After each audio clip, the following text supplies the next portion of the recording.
আগে তুমি থিয়েটার করেছো বললে, আচ্ছা তাহলে থিয়েটার নিয়েও কথা হবে, মানে থিয়েটার থান্ডারের কাজ হচ্ছে এবং সেখানে থিয়েটার নিয়ে কথা হবে না, এটা তো হতে পারে না।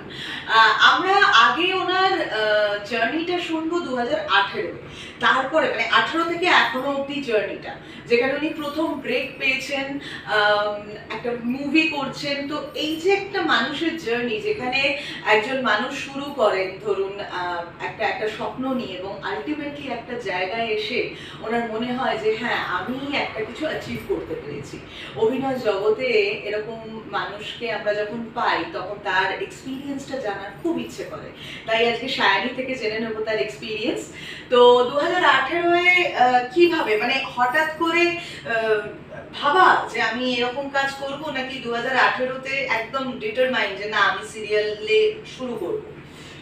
আসলে মানে ছোটবেলা থেকে না ওই যেটা হয় আয়নার সামনে দাঁড়িয়ে কখনো এই জিনিস সাজছি, কখনো ওইটা সাজছি, কখনো খুব মানে ভাবতাম যে আমি যদি এইটা হই তাহলে কেমন, আমি যদি ওইটা হই তাহলে কেমন হয়। ছোটবেলা যেরকম থাকে সবকিছুই মনে হয় যে আমরা হবো।